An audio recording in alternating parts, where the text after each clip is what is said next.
इस वीडियो में हम पढ़ने वाले हैं break and continue statement in Java.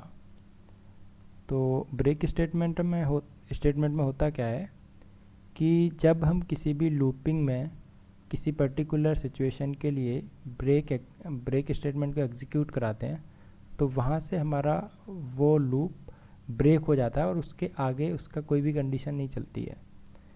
तो अभी जैसे अब अगर हम इसको इनर लूप में यूज़ करते हैं तो उस केस में क्या होता है, उस केस में ये केवल इनर लूप पे ही वर्क करता है।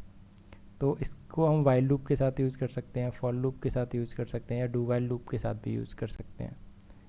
तो इसके अलावा कॉन्टिन्यू स्टेटमेंट में होता क्या है कि ये करंट सिचुएशन के लिए स्किप कर देता है और बाकी जो लूप का फ्लो है वो एज इट इज़ चलता रहता है।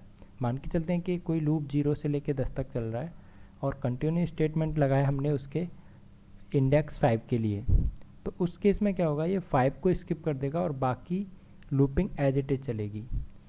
तो इस ऐसी कोई सिचुएशन होती है तो उसके लिए हम कंटिन्यू स्टेटमेंट यूज़ कर लेते हैं। और कंटिन्यू स्टेटमेंट को अगर हम इनर लूप में लगाते हैं तो ये इनर लूप के लिए ही वर्क करता है। तो ये दोनों ही, चाहे ब्रेक हो चाहे कंटिन्यू हो, इनर में लगाएंगे तो इनर के लिए ही काम करेंगे। लेकिन अगर हम लेवल्ड फॉर लूप यूज़ कर लेते हैं, यानी कि फॉर लूप को नेम दे देते हैं एक, तो उसके थ्रू हम कोई भी इनर या आउटर दोनों लूप में से किसी भी लूप को ब्रेक करा सकते हैं। यह मैंने इनर फॉर लूप के एग्जांपल में भी एक्सप्लेन किया हुआ था। अच्छा, इसके अलावा अब हम कोडिंग पार्ट पे चलते हैं। तो आज हम जो कोडिंग करेंगे वो स्प्रिंग टूल पे करेंगे। तो आज हम सीधे नोटपैड यूज़ नहीं करने वाले हैं। तो स्प्रिंग टूल मैं ओपन कर लेता हूँ। यहाँ पर मैंने ऑलरेडी एक प्रोजेक्ट बनाया हुआ है और प्रोजेक्ट अगर आप चाहें तो फाइल में जाके न्यू और न्यू में से यहाँ पर जावा प्रोजेक्ट सिंपल बना सकते हैं। और स्प्रिंग टूल सिंपल कहीं से स्प्रिंग टूल डाउनलोड भी कर सकते हैं। अब मैं आपको बताता हूँ यहाँ पर पैकेज बनाना। तो मैं एक बना लेता हूँ लूपिंग के लिए पैकेज। तो सोर्स पे करते हैं राइट क्लिक, जाते हैं न्यू सेक्शन में और यहाँ पर पैकेज पे क्लिक करके मैं एक लूपिंग नाम से पैकेज बना लेता हूँ। इस पैकेज में बनाएंगे क्लास। तो लूपिंग पे करेंगे राइट क्लिक और यहाँ से जाके एक क्लास बना लेते हैं। और अगर हमें इस क्लास में मेन मेथड बनाना है, जो कि हमें बनाना है, तो इस यहाँ पर चेक कर देंगे इसके लिए और इसके बाद क्लास का डालेंगे नाम। तो हम कंटिन्यू और ब्रेक के लिए बना रहे हैं तो मैं कुछ ऐसा ही नाम रख लेता हूँ, ब्रेक एंड कंटिन्यू स्टेटमेंट। इसके बाद कर देते हैं इसको फिनिश।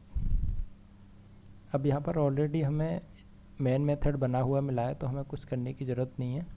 तो मैं सिंपल दो लूप यहाँ पे बनाऊँगा, एक में ब्रेक स्टेटमेंट यूज़ करूँगा और एक में कंटिन्यू, जिससे दोनों में डिफरेंस भी हमें पता चल जाएगा और दोनों के यूज भी हमें पता चल जाएंगे। तो मैं पहले फॉर लूप बना लेता हूँ एक, integer i is equal to 0 से इनिशलाइज कर लेते हैं इसको, 1 से करता हूँ मैं इस बार। i less than equal to 10, ये 1 से 10 तक हमारा चलेगा। और इसको यहाँ पे मैं लिखता हूँ कि i की वैल्यू अगर 5 है तो उस केस में हम इसको कर देंगे ब्रेक। ये ब्रेक लिखने का तरीका होता है।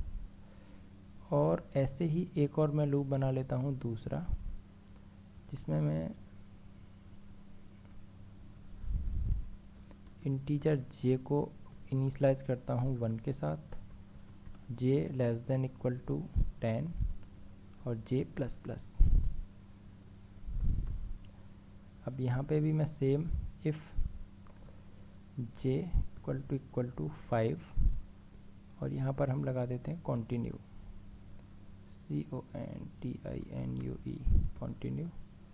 तो अब इसके बाद हम यहाँ पर स्टेटमेंट प्रिंट कराते हैं system.out.println से।